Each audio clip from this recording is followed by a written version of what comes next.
Este é o canal Disco Livre Fé. É um prazer tê-lo aqui. E no lado B de hoje estarei dando continuidade ao tema Sabedoria, da série A Balança do Sábio. Se você não viu os vídeos anteriores, seria bom assisti-los antes. Lembrando que tudo que eu disser você deve examinar. Peço que curta, comente e compartilhe, não somente este como os demais vídeos do canal, caso goste do conteúdo. Convido-lhe também a se inscrever no canal e ativar o sino de notificações. Agora vamos para a última comparação. Em Eclesiastes 2, verso 13 diz: Percebi que a sabedoria é melhor do que a insensatez, assim como a luz é melhor do que as trevas. Sabedoria e insensatez são antagônicas. Insensatez é o oposto de sabedoria, assim como a treva é o oposto da luz. Algumas outras palavras podem ser utilizadas como sinônimos de insensatez, por exemplo, estultícia, loucura, tolice, entre outras. No primeiro vídeo do tema, eu li apenas a parte A de Provérbios 1, verso 7. Agora lerei por completo. Diz assim: O temor do Senhor é o princípio do conhecimento, mas os insensatos desprezam a sabedoria e a disciplina. Se o princípio da sabedoria ou da ciência ou do conhecimento é o temor a Deus, logo, o princípio da insensatez é exatamente o contrário, ou seja, a falta de temor a Deus. A chave, o primeiro passo, o básico para se tornar alguém insensato, louco, tolo, é não temer a Deus. E se a sabedoria odeia o mal, o orgulho, o mau comportamento, o falar perverso, etc., como diz em Provérbios 8, a insensatez, por sua vez, ama tudo isso. Havia dito nos primeiros vídeos deste tema que a sabedoria envolve o temor a Deus, em seguida, o raciocínio ou discernimento e a moral, o comportamento. Aquele que é insensato, por não temer a Deus, não sabe discernir o bem do mal, pois não tem a Deus como referência, mas seu próprio ego. Há quem diga que quando Deus proibiu Adão e Eva de comerem do fruto da árvore do conhecimento do bem e do mal, não significava que Adão e Eva não tinham conhecimento do bem e do mal, mas que, comendo eles do fruto, eles usurpariam este poder de decidir o que é bem e o que é mal, segundo seus próprios padrões, e não mais se pautariam na autoridade de Deus. E como disse nos vídeos anteriores, mesmo quando o homem faz o que é bom, não agrada a Deus, porque não faz para a glória de Deus. Enfim, já falei muito sobre isso nos primeiros vídeos. Já entenderam que o insensato é o oposto, é aquele que não teme a Deus, que não se sujeita a Deus e que vive segundo sua própria vontade, tendo a si mesmo como Deus, seguindo seus próprios preceitos. Quero relembrar o texto de Eclesiastes 9, versículo 14 em diante, sobre a cidadezinha que foi atacada e na qual desprezaram o homem pobre. Não se sabe se a sabedoria do pobre foi ou seria utilizada em uma estratégia de ataque, ou defesa, ou fuga, ou até mesmo de apaziguamento. Fato é que foi desprezado. Interessante notar como ainda hoje o insensato muitas vezes consegue governar e geralmente governa sobre tolos. Tolos que preferem ouvir discursos sem sentido e promessas vazias, desde que seja dito aos gritos. E no final, no verso 18 deste, o sábio diz que a sabedoria é melhor que as armas de guerra e que um só pecador, outras traduções dizem um só pecado, destrói muita coisa boa. Percebe-se que o autor coloca o sábio em contraste com um pecador, ou seja, quem é sábio teme a Deus e busca se afastar do pecado, daquilo que desagrada a Deus. O insensato é aquele que vive segundo a carne, dominado pelos seus desejos e buscando satisfazer sua própria vontade. Esse tipo de pessoa é perigoso, pois, como o texto diz, um só pecador destrói muita coisa boa. Podemos nos lembrar novamente de Eva no Jardim do Éden, em Gênesis capítulo 1. Eva foi a primeira a pecar e já sabemos das consequências avassaladoras desse pecado. Lembremos também que no livro de Josué capítulo 6 e 7 fala sobre o pecado de Acã. Acã foi insensato, pensou apenas em si mesmo, desobedeceu a Deus. Por causa do pecado de Acã, todo o povo de Israel foi prejudicado e alguns outros até morreram por consequência disto.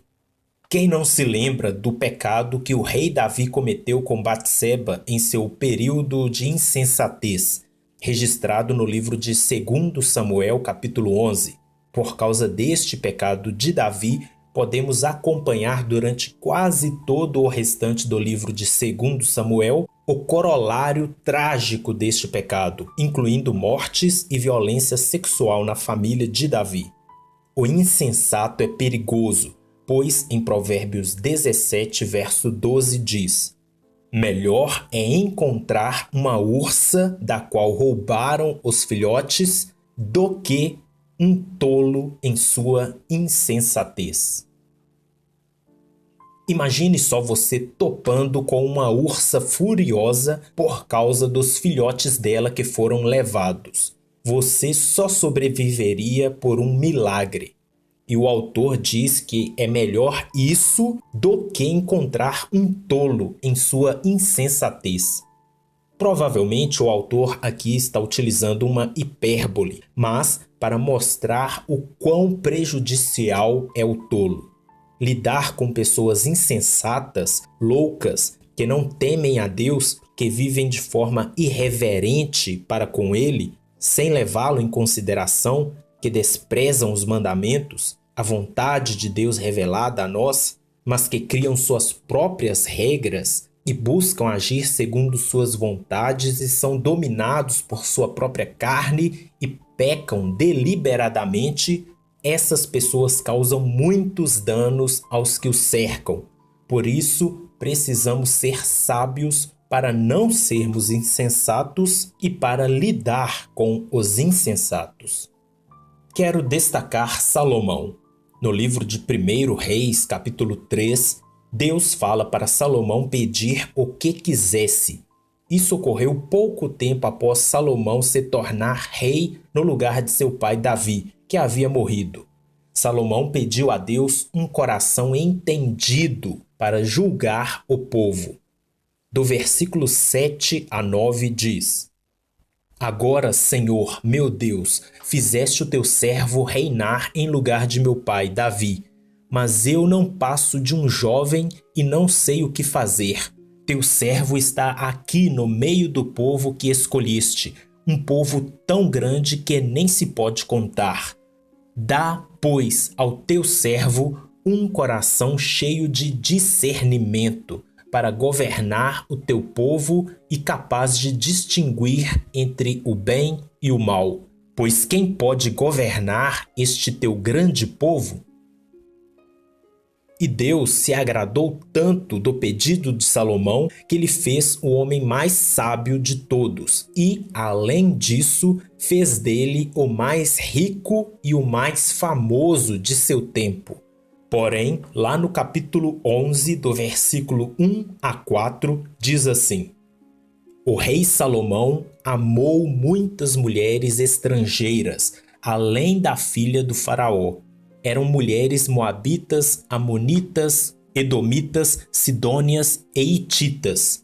Elas eram das nações a respeito das quais o Senhor tinha dito aos israelitas: vocês não poderão tomar mulheres dentre essas nações, porque elas os farão desviar-se para seguir os seus deuses. No entanto, Salomão apegou-se amorosamente a elas. Casou com 70 princesas e 300 concubinas, e as suas mulheres o levaram a desviar-se.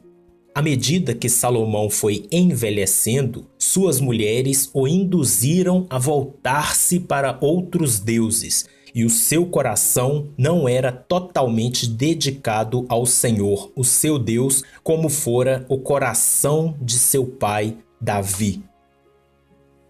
Depois o texto continua dizendo que Salomão seguiu outros deuses e serviu a esses deuses, fazendo altares para que suas mulheres sacrificassem a eles, fazendo o que o Senhor reprova.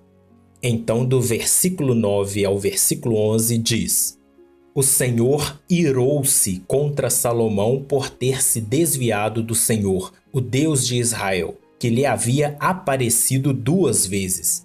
Embora ele tivesse proibido Salomão de seguir outros deuses, Salomão não lhe obedeceu. Então o Senhor lhe disse: Já que é essa a sua atitude e você não obedeceu à minha aliança e aos meus decretos, os quais ordenei a você, certamente tirarei de você o reino e o darei a um dos seus servos. Perceba, Salomão pediu um coração entendido para governar, e isso agradou a Deus. Nós devemos, de igual forma, pedir a Deus entendimento, conhecimento para exercer nosso trabalho, para realizarmos nossos estudos e para lidarmos com diversas situações da vida. Isso agrada a Deus, pois mostra que reconhecemos que a sabedoria vem dele, que queremos depender dele, que necessitamos dele. No entanto, fico a pensar, será que não seria melhor e ainda mais agradável a Deus se Salomão tivesse pedido um coração temente ao Senhor, um coração que não se afasta do Senhor, do que conhecimento para governar? Salomão poderia ter pedido o mesmo que seu pai Davi pediu ao se arrepender de seus pecados, onde no Salmo 51, do verso 10 a 12, ele diz: Cria em mim, ó Deus, um coração puro e renova dentro de mim um espírito reto ou um espírito inabalável. Não me expulses da tua presença, nem tires de mim o teu Santo Espírito. Devolva-me a alegria da tua salvação e sustenta-me com um espírito pronto a obedecer. É verdade que alguns questionam se este salmo foi realmente escrito por Davi, mas, independente disso, seria melhor se Salomão, tendo este enorme privilégio de pedir o que quisesse, pedisse um coração puro, um espírito estável, sempre pronto a obedecer ao Senhor, do que entendimento para governar. Até porque, se Salomão pedisse um coração puro, temente ao Senhor, por conseguinte, ele seria sábio e, consequentemente, saberia governar bem, com justiça, discernindo o bem do mal. Mas Salomão pediu algo bom e agradável, contudo, não pediu o essencial e acabou se desviando do Senhor e perdendo o reinado. Felizmente, no final de sua vida, ele se voltou novamente para o Senhor, concluindo que o temor do Senhor é o essencial para os homens. E, pelo visto, ele aprendeu isso pela dor. Devemos compreender que ter o conhecimento de algo não necessariamente nos fará amar este algo.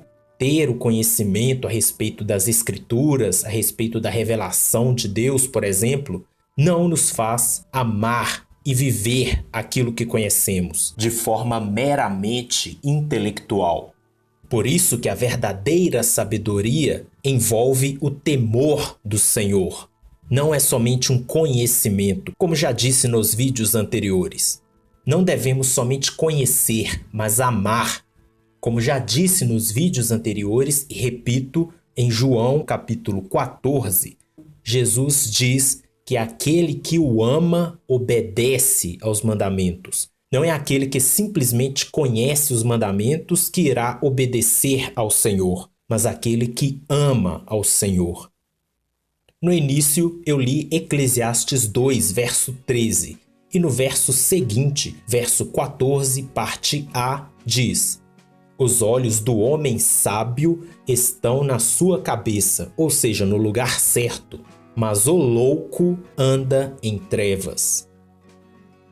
A sabedoria nos faz enxergar com clareza as coisas, as situações da vida, assim como as suas saídas, as melhores soluções para os problemas, a forma correta de lidar com os problemas.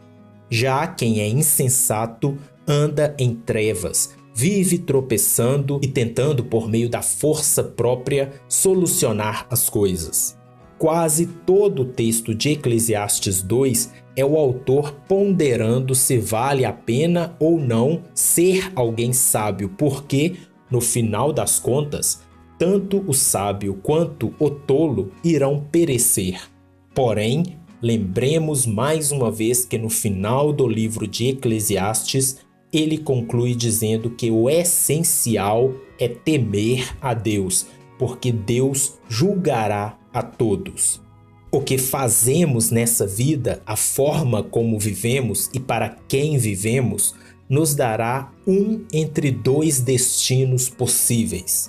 Sim, todos nós morreremos. Sim, todos nós iremos para a sepultura. E digo mais, sim, todos nós seremos julgados. Contudo, não. A sentença e a eternidade não será a mesma para o sábio e o insensato. Por aqui encerro definitivamente o tema sabedoria e também a série A Balança do Sábio. Que a paz seja com você e até o próximo Lado B.